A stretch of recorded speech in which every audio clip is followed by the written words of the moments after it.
খুব গরম পড়েছে, তাই সুমনা বাড়ির সমস্ত কাজ সেরে একটু বিছানায় এসে বসেছে। জানলা খুলে পর্দা সরিয়ে সুমনাদের জানলা দিয়ে অনেক সুন্দর ঠান্ডা হাওয়া আসে। কিন্তু সেই দিন প্রচুর গরম ছিল। সুমনা গরমে থাকতে পারছিল না। দেখতে দেখতে রাত 12টা বেজে যায় প্রায়। এক ভয়ানক শব্দ শুনতে পায় সুমনার জানলা দিয়ে দেখে একটি দোলনা ঝুলছে। সুমনা ড্রেসিং টেবিলের আয়নায় সেই দোলনাটি দেখতে পাচ্ছিল। যখনই পিছনে ঘুরে তখন সেটা উধাও হয়ে যায়।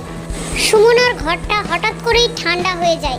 সুমনা পেছন ফিরে দেখে যে তার ঘরে অটোমেটিক এসি লাগানো আছে। সুমনা খুব ভয় পেয়ে যায় যে এটা কি করে হয়। তারপর সুমনার জানলা দিয়ে এক শাকচুন্নি প্রবেশ করে।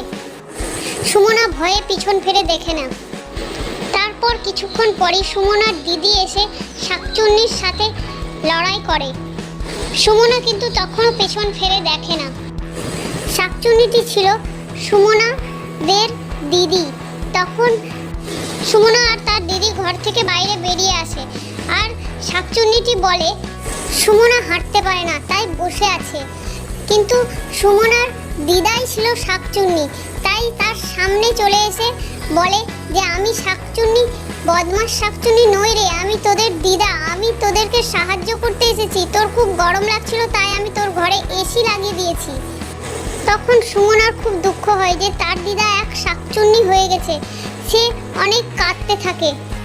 তারপর শাকচুন্নিটি সেখান থেকে চলে যায় কাঁদতে কাঁদতে, কারণ শাকচুন্নিটি আর তার নাতনিদের সাথে দেখা করতে পাবে না।